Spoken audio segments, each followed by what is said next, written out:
अस्सलाम वालेकुम, मैं हूँ आबिद अंदलीब। हक़ और सच की आखिर फ़तह हुई। दो अहम तरीन ख़बरें जिसकी तस्दीक की बिलाखिर हिंदू ने, जो हिंदुस्तान का सबसे बड़ा अखबार है, कि क्या इस वक्त खलबली मची हुई है हिंदुस्तान के अंदर, हिंदुस्तान की फ़ौज के अंदर। मैं ये समझता हूँ कि जो पिछला एपिसोड था तकरीबन 1 से 1.5 माह का, उसमें सबसे जो बड़ी ख़बर है जिसकी तस्दीक अब ख़ुद हिंदुस्तान के अंदर से हो रही है, वो ये ख़बर है कि हिंदुस्तान की जो फ़ौज है वो खलफशार का शिकार है, वो तनाज़े का शिकार है। और आज जिसको हिंदुस्तान सेलिब्रेट कर रहा था कि चाइना जो है वो वापस जा रहा है, चाइना वापस जा चुका है, हमारी जो टॉक्स थी चाइना के साथ वो कामयाब हो रही हैं, वो सब झूठ था। हिंदू ख़ुद इस बात की तस्दीक करता है कि चाइना वापस नहीं गया।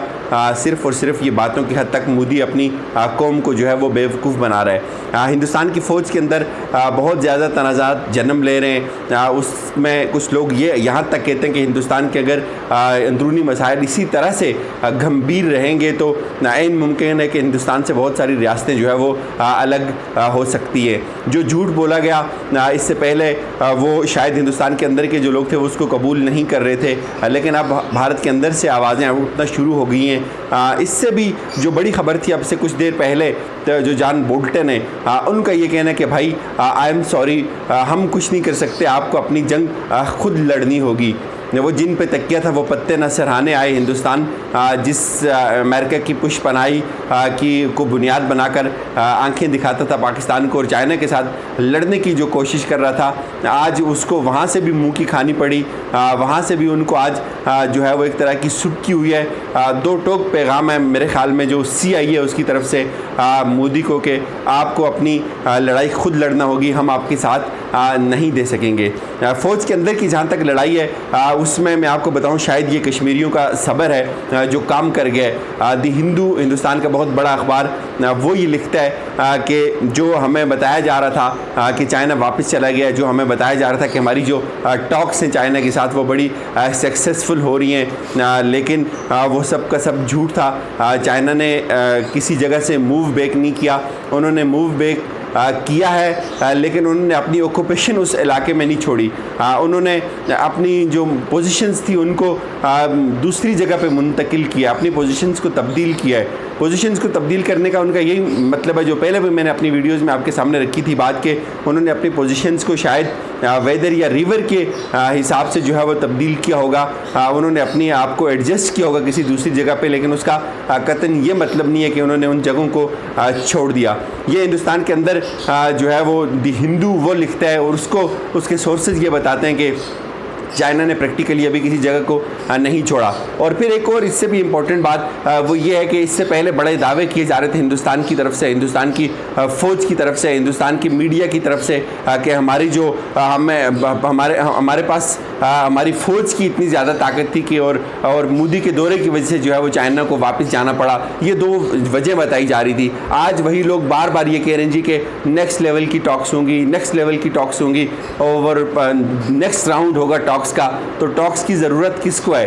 अपेरेंटली और डेफिनेटली जो टॉक्स की ज़रूरत है वो इंडिया को है। इंडिया चूँकि हर तरफ से घिरा हुआ है। पहले आपको याद होगा, इससे पहले हिंदुस्तान की तरफ से ये कहा जाता था कि हमारी जो ज़मीन है वो किसी के पास नहीं है, किसी ने कब्ज़ा नहीं किया हुआ।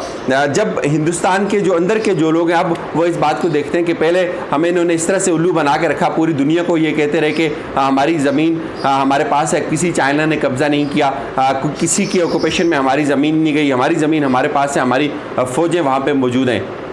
दुनिया को ये बताते रहे, उस वक्त बताते रहे जब प्रैक्टिकली चाइना जो है वो हमारी सरहद के अंदर घुस आया हुआ था।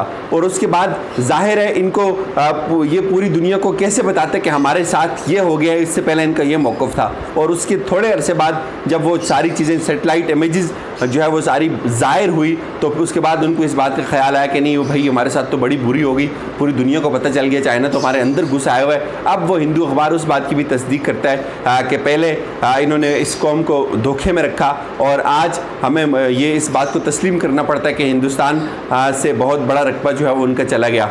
इसके अलावा मैं आपको बताऊं एक और इसी के साथ एक जुड़ी खबर है। कुछ रोज़ पहले की बात है ये कि इसी हिंदू अखबार के अंदर भी ये चीज़ रिपोर्ट हुई। एक जो लेटर जिसकी बात की जाती है कि जो रिटायर्ड आर्मी ऑफिशियल्स थे उन्होंने अपनी जो फ़ौज है उसका मौक़िफ़ बयान किया उनकी प्राइम मिनिस्टर मोदी को, और जो टॉप लेवल की जो मिलिट्री लीडरशिप है उनको कि भाई अगर ये इस लेवल पे चाइना हमारे अंदर घुसने में कामयाब हुआ तो इसके पीछे क्या मुहर्रिकात हो सकते हैं, चाइना इतना आगे कैसे आ गया रातों रात और हमें पता नहीं चला। ये हिंदुस्तान की जो फ़ौज थी उस पर पूरी दुनिया की तरफ से तनकीद तो हो रही थी, लेकिन कुछ जो सेंसिबल लोग थे वो भी सवाल ये करते थे कि क्या वजह है, क्यों रातों रात ऐसा हुआ और हमें इस बात की खबर न हुई, इतना बड़ा इंटेलिजेंस फेल्यूर कैसे हो सकता है। इससे पहले तारीख में हमें बहुत ज़्यादा ऐसी चीज़ें मिलती हैं।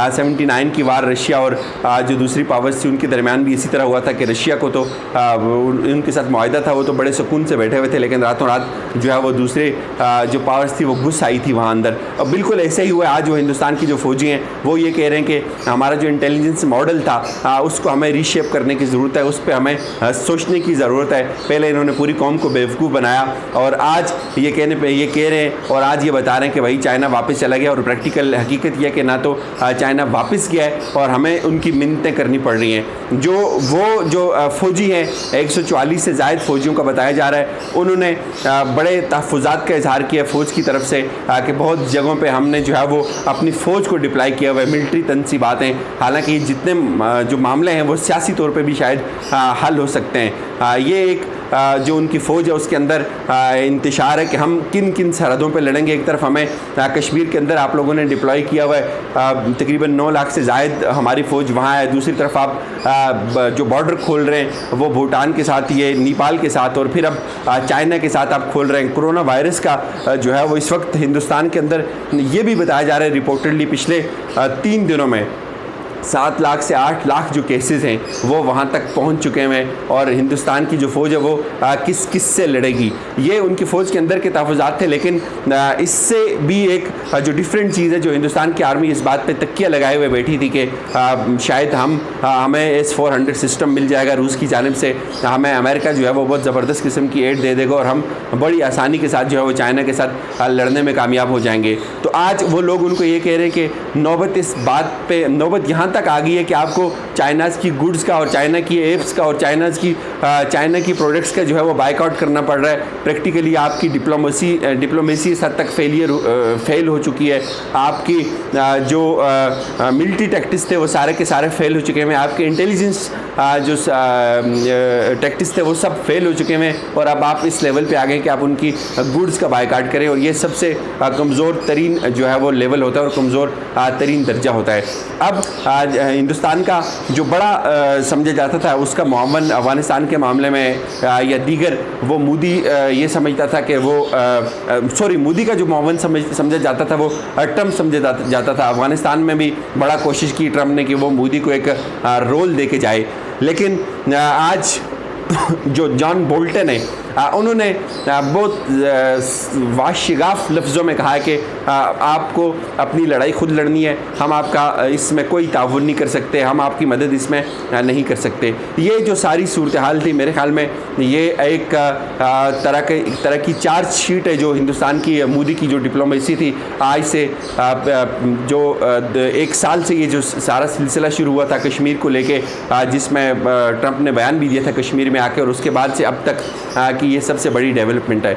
यहाँ मैं आखिर पे आपसे ये अर्ज़ करूँगा 2-3 हमारे लिए सबक हैं। देखें, चाइना ने प्रैक्टिकली ग्राउंड के अंदर वार किया, चाइना घुसने में कामयाब हुआ। पूरी दुनिया में किसी एक मुल्क ने भी जो है वो इस तरह से चाइना को नहीं कहा और चाइना का इस तरह से बायकॉट नहीं किया। ये कोशिश इन्होंने ज़रूर की कि हम जर्मनी को साथ में ला लेंगे, हम जितनी भी यूरोपीय यूनियन है इसको साथ में ला लेंगे हम, लेकिन ऐसा कुछ भी नहीं हुआ। चाइना को किसी ने एक दफ़ा भी ये नहीं कहा कि आपने जो हिंदुस्तान का इलाका था उस पर कब्ज़ा किया और आपने ये जुल्म किया। इसी तरह हमारे लिए भी ये सबक है। आज जो कश्मीरी वहाँ बैठे हुए हैं हमारी तरफ देख रहे हैं, वो ये ना सोचें कि वो उस एक्टिविटी को नहीं देखते या वो चीज़ों को समझते नहीं है या उनको इस बात का इतराक नहीं होता कि चाइना अगर अपनी ज़मीन ले सकता है तो पाकिस्तान क्यों नहीं ले सकता। मैं आपको बताऊँ, इस वक्त प्रैक्टिकली अगर हम इस चीज़ को सोचें और इस पे काम करना शुरू करें तो वो वक्त दूर नहीं है कि हम बहुत ज़्यादा जो कश्मीरी उस पार हमारे लिए हमारे मुंतज़र हैं, उनके लिए हम बहुत कुछ कर सकते हैं। एक और बड़ी इंपॉर्टेंट जो डेवलपमेंट है जो दी हिंदू ने ही रिपोर्ट की है और भी हिंदुस्तान के अंदर जो है वो ख़बरें आ रही हैं कि पाकिस्तान ने जो है वो अब पहले कैमल्स के ज़रिए जो है वो स्मगलिंग की जाती थी और अब ड्रोन्स कैमरों के ज़रिए जो है वो ड्रोन्स के ज़रिए जो असला है वो उस पार पहुँचाना शुरू किया है। इस पर इंशाल्लाह कुछ एक्सक्लूसिव चीज़ें आपके साथ लेके आएंगे। मुझे इजाज़त दीजिए, अपना ख्याल रखिएगा। खुदा हाफिज़।